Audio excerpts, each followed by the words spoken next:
Hi hello ವೀಕ್ಷಕರೇ, welcome to simple Bhagya kitchen.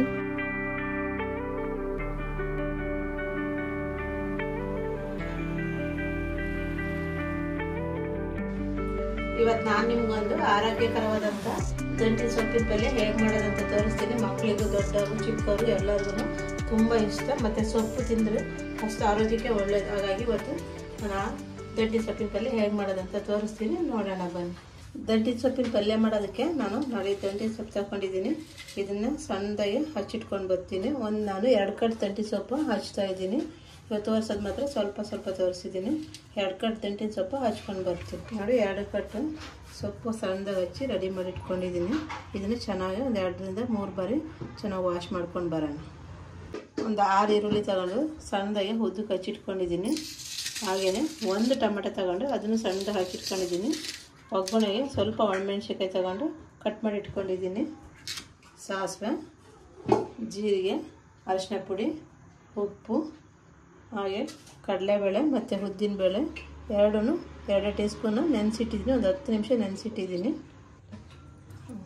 ಬರೀ ಸೊಪ್ಪು ನಾನು 2 ರಿಂದ 3 ಬಾರಿ ನೀಟಾಗಿ ಚೆನ್ನಾಗಿ ತೊಳೆದು ರೆಡಿ ಮಾಡಿ ಇಟ್ಕೊಂಡಿದ್ದೀನಿ. ಈಗ ಹೇಗೆ ಮಾಡೋದಂತ ನೋಡೋಣ. ಈಗ ಪಲ್ಯ ಮಾಡೋದಕ್ಕೆ ಸ್ಟವ್ ಮೇಲೆ ಒಂದು ಬಾಣಲಿ ಇಟ್ಟಿದ್ದೀನಿ. ಬಾಣಲಿ ಬಿಸಿಯಾಗಿದೆ. ಸ್ವಲ್ಪ ಎಣ್ಣೆ ಹಾಕ್ತೀನಿ. ಜಾಸ್ತಿ ಎಣ್ಣೆ ಬೇಕಾಗಲ್ಲ, ಸ್ವಲ್ಪ ಹಾಕಿದರೆ ಸಾಕಾಗುತ್ತೆ. ಒಂದು 3 ರಿಂದ 4 ಟೀ ಸ್ಪೂನು ಎಣ್ಣೆ ಹಾಕಿದರೆ ಸಾಕಾಗುತ್ತೆ. ಎಣ್ಣೆ ಬಿಸಿಯಾಗಿದೆ. ಇದಕ್ಕೆ ನಾನು ಒಂದು 1/4 ಟೀ ಸ್ಪೂನಷ್ಟು ಸಾಸಿವೆ ಹಾಕ್ತೀನಿ. ಹಾಗೆ ಒಂದು 1/4 ಟೀ ಸ್ಪೂನಷ್ಟು ಜೀರಿಗೆ ಹಾಕ್ತೀನಿ.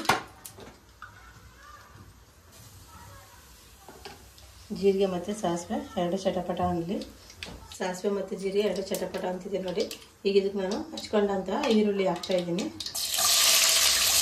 ಈರುಳ್ಳಿ ಸ್ವಲ್ಪ ಫ್ರೈ ಆಗಿದೆ. ಇದಕ್ಕೆ ನಾನು ತಗೊಂಡಂಥ ಒಣಮೆಣಸಿನ್ಕಾಯಿ ಹಾಕ್ತಾಯಿದ್ದೀನಿ. ಹಾಗೆಯೇ ಒಂದು ಟೊಮೆಟೊ ಏನು ಹಚ್ಕೊಂಡಿದ್ದೆ ಆ ಟೊಮೆಟೊನ ಹಾಕ್ತಾಯಿದ್ದೀನಿ. ಸ್ವಲ್ಪ ಕರಿಬೇವು ಹಾಕ್ತಾಯಿದ್ದೀನಿ. ಅವಾಗಲೇ ಕರಿಬೇವು ಅಂತ ತೋರಿಸಿದ ಕರಿಬೇವು ಹಾಕ್ತಾಯಿದ್ದೀನಿ ನೋಡಿ.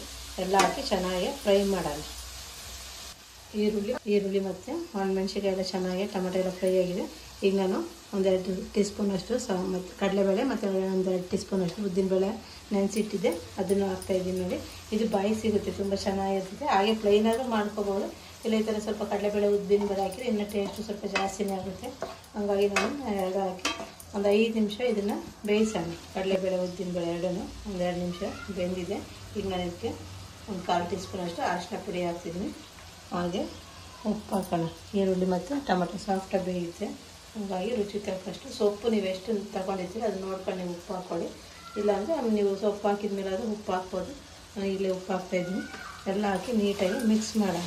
ನೀವು ಒಣಮೆಣ್ಸಿನ್ಕಾಯಿ ಹಾಕ್ಕೊಳ್ಳಿ, ಇಲ್ಲ ಹಸಿಮೆಣ್ಸಿನ್ಕಾಯಿ ಹಾಕ್ಕೋಬೋದು, ಇಲ್ಲ ಖಾರದ ಪುಡಿ ಅದು ಹಾಕ್ಕೋಬೋದು. ನಿಮ್ಗೆ ಯಾವ್ದು ಇಷ್ಟ ಆಗುತ್ತೋ ಅದನ್ನು ಹಾಕ್ಕೊಳ್ಳಿ. ನಾನು ಇವತ್ತು ಒಣಮೆಣ್ಸಿನ್ಕಾಯಿ ಹಾಕಿ ತೋರಿಸ್ತಾ ಇದ್ದೀನಿ.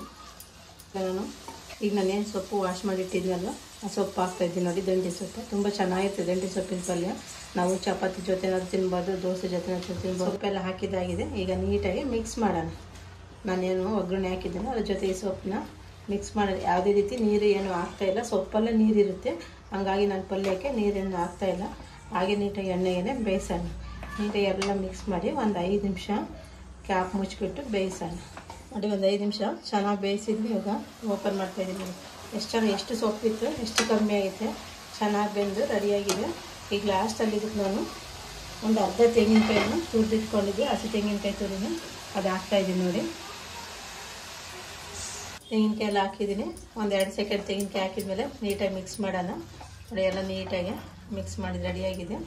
ನಾನು ಮಾಡಿದಂಥ ಸೊಪ್ಪಿನ ಪಲ್ಯ ರೆಡಿಯಾಗಿದೆ. ಇದನ್ನು ನಾನೊಂದು ಪ್ಲೇಟ್ಗೆ ಸರ್ವ್ ಮಾಡ್ತೀನಿ.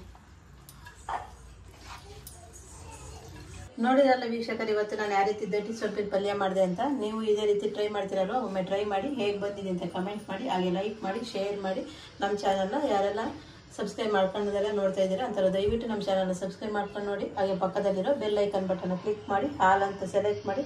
ನಮ್ಮ ಹೊಸ ವೀಡಿಯೋದೊಂದಿಗೆ ಸಿಗೋಣ.